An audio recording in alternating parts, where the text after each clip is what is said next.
நம்ம காலேஜ் லைஃப்ல ஸ்கூல் லைஃப்ல நமக்கு நிறைய ஃப்ரெண்ட்ஸ் இருப்பாங்க இல்லையா? அதுல நம்ம கூட்டுற ஒரு ஃப்ரெண்ட் இருப்பான்.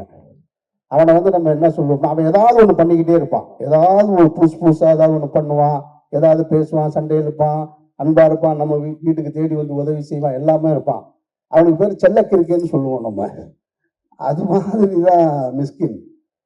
அவர் எந்த விமர்சனத்தை பற்றியும் கவலைப்படுறதில்லை, எது பற்றியும் கண்டுக்கிறதே கிடையாது. திரும்ப பேசும்போதும் சரி, அது வந்து போலியா இருக்காது, உண்மையிலேயே லவ்வபுல்லா தான் இருக்கும். என்ன என்ன அப்படின்னு கேட்குறீங்க, வாங்க போகலாம் அப்படின்ட்டு. நான் வந்து இந்த சினிமா துறைக்கு வந்து பல வருஷங்கள் ஆயிடுச்சு. இந்த நைட் பார்ட்டியில் போய் இருக்கிற பழக்கமே இல்லை. சமீபத்தில் ஒரு நாள் போனேன் ஒரு பார்ட்டிக்கு, டைரக்டர் ராமுடைய பிறந்தநாள் ஃபங்க்ஷனுக்கு. ஒரு நைட்டு ஃபுல்லாக உட்காந்து நான் மிஸ்கினை ரசிச்சுக்கிட்டே இருந்தேன். நான் ஒரு பொம்பளை பிள்ளைய கூட நான் ரசிச்சதில்லை அவ்வளவு. யாருமே ரசிக்க மாட்டேன்றாங்க சார். நான் வயசான ஆளுங்க டைரக்டர்ஸ் தான் சார் ரசிக்கிறாங்க. நான் ரசிக்கிறேன். கேளுங்க ரசிக்கமா வந்து அதெல்லாம் ரசிக்க தான் செய்யறாங்க, வெளியே சொல்ல மாட்டேன்றாப்புல, மறைச்சு வச்சுக்கிறாரு. அதெல்லாம் பயங்கரமா நாள். அவருக்கு அந்த அந்த கதையெல்லாம் பேசணும்னா இன்னொரு இடம் இருக்கு, நான் சொல்றேன். நான் ரொம்ப நன்றி சார். டேய் என்னங்கடா பிரச்சனை? இதுக்கு எதுக்கு இவ்வளவு நேரம் உட்கார்ந்துருக்க, வீட்டுக்கு போயிடலாமே நீ. அனைவருக்கும் இறைவன் போற்றிருந்து சாந்தியும் சமாதானம் உண்டாகட்டும். மிஸ்கின் தமிழ் சினிமாவும் போக்கை மாற்றிய இயக்குனர் கிடையாது. தமிழ் சினிமாவில் தனக்குன்னு ஒரு பாதையை அமைச்சுக்கிட்டது தான் மிஸ்கின். தனக்குன்னு ஒரு ஸ்டைல், அது படம் எடுக்கிறதுலையா இருக்கட்டும், தன்னை பொதுவெளியில் ப்ரொஜெக்ட் பண்ணிக்கிறதுலையா இருக்கட்டும், எந்த விமர்சனத்தையும் கடந்து நான் இப்படி தான் அப்படின்னு சொல்றதுல முதன்மையான இடம் மிஸ்கினுக்கு உண்டு. கண்ணாடி போட்டுக்கிட்டு வெளியே ராத்திரிலையும் கண்ணாடி போட்டிருக்காரு அப்படின்னா அப்படி தாண்டா போடுவேன், அது என்னோட ஸ்டைல். ஒரு படத்துல ஹீரோக்கள் குனிஞ்சே நிற்கிறாங்க, அப்படி தாண்டா நிற்பாங்க, என்னோட ஹீரோ தான் என்னோட ஸ்டைல். இப்படி எல்லா வகையிலையும் தனக்குன்னு ஒரு தனி அடையாளத்தை பதிச்சுக்கிட்டவர் தான் மிஸ்கின். அவருடைய ஒவ்வொரு படங்கள்லையுமே அடுத்தடுத்த கட்டத்துக்கு அது வந்து ஒரு தமிழ் சினிமாவுக்கான, நம்ம பாக்யராஜ் சார் படம், பாரதி ராஜா சார் படம், பாலச்சந்தர் சார் படம் இப்படிலாம் பார்த்து வந்திருப்போம். இவர் ஒரு ஸ்டைலை கிரியேட் பண்ணுவார். அது ஒரு அது எந்த ஜானர்ல இருக்குன்னு கண்டுபிடிக்க முடியாத அளவுக்கு. என்னங்கடா பிரச்சனை? இதுக்கு எதுக்கு இவ்வளவு நேரம் உட்கார்ந்துருக்க, வீட்டுக்கு போயிடலாமே நீ. அப்படி ஒரு தனக்கான ஒரு ஸ்டைலை கிரியேட் பண்ணிக்கிட்டே இருக்கிறவர் தான் மிஸ்கின். என்னைய கூட்டு போய் டான்ஸ் ஆட விட்டவர், யுத்தம் செய்யல. எதுக்கு என்னை கூட்டு போனாருன்னு தெரியாது, ஏன் அப்படி பண்ணாருன்னு தெரியல. அந்த அதில் சுமந்து அழுது வெளியே வர்றதுக்கு எனக்கு ரொம்ப நாள் ஆச்சு. அதுக்கப்புறமா நடிக்க வந்ததுலையும் மிஸ்கின் இவ்வளோ பர்ஃபார்ம் பண்ணுவாரா அப்படின்னா ஆச்சரியப்பட வைக்கிறாரு. பொதுவாக வந்து எம்ஜிஆர் படங்கள், சிவாஜி சார் படம், ரஜினி சார் படம், கமல் சார் படம், இந்த மாதிரியான படங்கள் எல்லாம் ஃப்ரேமில் எம்ஜிஆர் நின்னார்னா கண் அவரை மட்டும் தான் பார்க்கும், பக்கத்தில் நிற்கிற ஆர்டிஸ்ட்டை பார்க்க முடியாது. சிவாஜி சார் நின்னார்னா அவரை மட்டும் தான் பார்க்கும். அப்படிதான் ரஜினி, கமல் எல்லாருமே. இப்போ இருக்கிறதுல வந்து விஜய் சார் அந்த மாதிரியான ஒரு மாஸ் அப்பீல்ல இருக்கிற ஒரு சூப்பர் ஸ்டார் பொசிஷன்ல இருக்கிற ஹீரோ. அவர் படங்கள்ல விஜய் சாரை விட்டுட்டு இன்னொருத்தரை பார்க்கலாம் அப்படின்னு பார்க்க வச்சது 2 பேர். அந்த 2 பேருமே இந்த இடத்துல இருக்காங்க. ஒன்று விஜய் சேதுபதி, இன்னொன்று மிஸ்கின். அந்த மாஸ்டர் படத்துல விஜய் சாரை விட்டுட்டு விஜய் சேதுபதியை பார்க்குற அளவுக்கு ஒவ்வொரு இடத்துலையுமே ரொம்ப பிரமாதமா பண்ணியிருந்தாரு. அதேதான் லியோலையும் மிஸ்கின். அவர் ஒரு பக்கம் பெர்ஃபார்ம் பண்ணிட்டு இருக்காரு, அவரை தாண்டி நம்ம கண்ணு எங்க போகுதுன்னா மிஸ்கினை நோக்கி போகுது.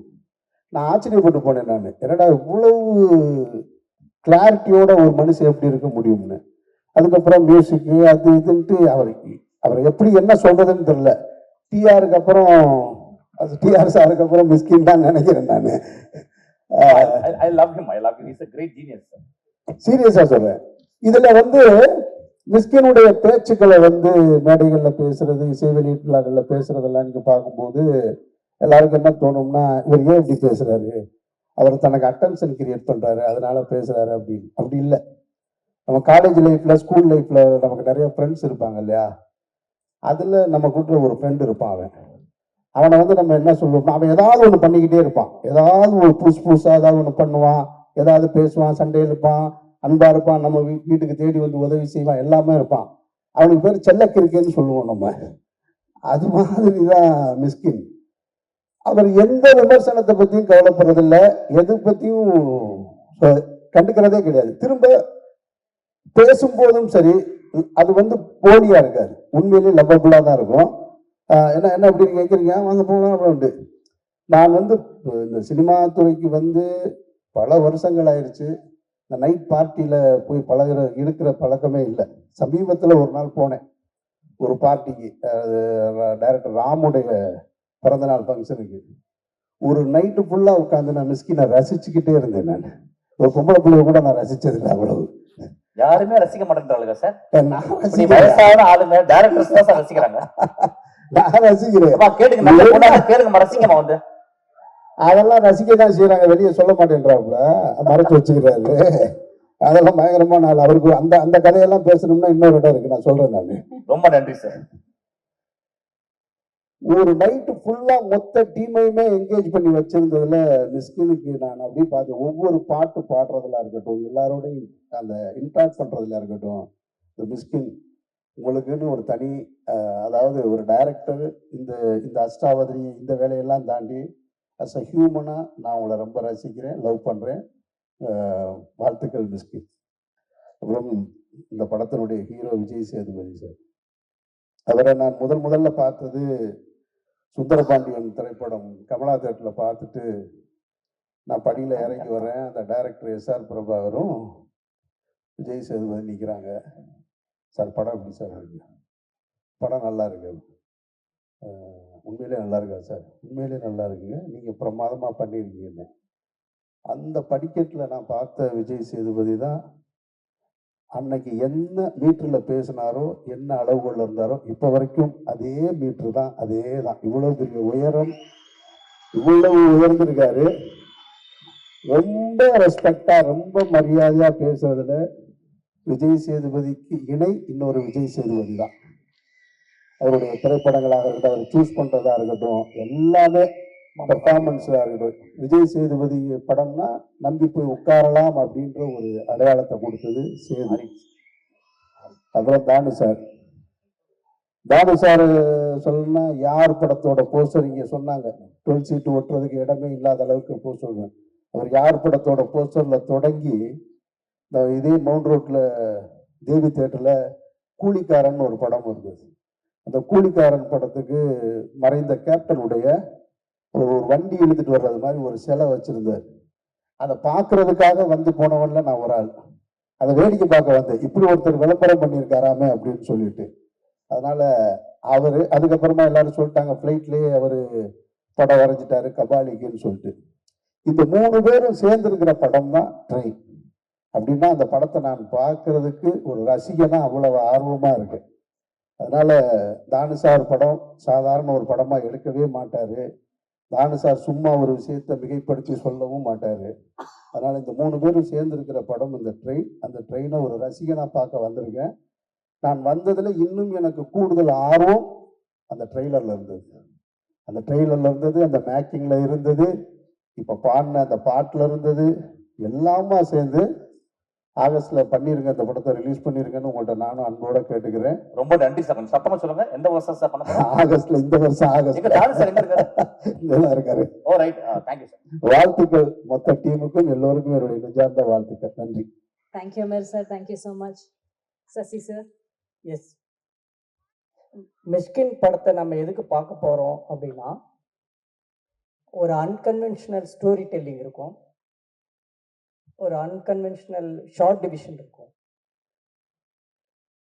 இந்த ட்ரெயினை நான் பார்க்க போகிறதுக்கு ரீசன், 2 முக்கியமான ரீசன். என்னுடைய ஹை டாப் நாச் எக்ஸ்பெக்டேஷன் என்ன அப்படின்னா, இவனுடைய பேக்ரவுண்ட் ஸ்கோர் எப்படி இருக்க போகுது. இப்போ நான் சில விஷயங்கள் கேட்டேன், ஆஃபீஸ்லேயும் கேட்டிருக்கேன். ஆனால் படத்தோட எந்த அளவுக்கு மேட்ச் ஆகுது, அந்த சீனை எந்த அளவுக்கு என்ஹான்ஸ் ஆகுதுங்கிறது என்னுடைய expectation number 1. Second, the Mishkin, the way he is extracting the performance from the artist, no, that's totally different. ஆனால் விஜய் சேதுபதி சார் மாதிரி ஒரு லெஜெண்டரி ஆக்டர் கிட்ட எப்படி ஒர்க் வாங்கியிருப்பாரு, இந்த அமால்கமேஷன் எப்படி இருக்க போகுது, இதுதான் எனக்கு இந்த விஜய் சேதுபதி அண்ட் மிஷ்கின் காம்பினேஷன் இருக்குல்ல, இதுதான் என்னோட பயங்கர எக்ஸ்பெக்டேஷனா இருக்குது. எப்படி இருக்கு இந்த படம்? இந்த படம் வந்து ஒரு சில டைரக்டர் படத்தை தான் அது எப்படி அவங்க வந்து என்ன விமர்சனம் சொன்னாலுமே சரி போய் பார்த்துருவோம். we have something to learn from that. அது மாதிரி தான் உங்களுடைய படம். பட் இதுல இந்த படத்தை ஃபர்ஸ்ட் டைமே பார்க்கணும்னு நினைக்கிறதுக்கான விஜய் சேதுபதி இந்த காம்பினேஷன் தானு சார். இதே சத்யம் தியேட்டர்ல இரவு படத்தை ஆடியோ ரிலீஸ்க்கு வந்திருந்தப்ப நீங்க சொன்னீங்க, நான் மிஷ்கின் தம்பியோட ஒரு படம் பண்ண போறேன்னு சொன்னீங்க சார். இவ்வளவு நாளுக்கு அப்புறம் இந்த படத்தை கரெக்ட் ட்ராக்ல ஏத்திட்டீங்க. நீங்க நினைக்கிற மாதிரி, நாங்கெல்லாம் நினைக்கிற மாதிரி இந்த படம் கண்டிப்பா பெரிய ரீச் ஆக போகுது. எந்த டெஸ்டினேஷன் போய் சேரணும்னு நீங்க நினைக்கிறீங்களோ கண்டிப்பா அந்த இடத்த ரீச் ஆகும் சார். ஏன்னா இது ட்ரெயின் கண்டிப்பா ரீச் ஆகும் சார்.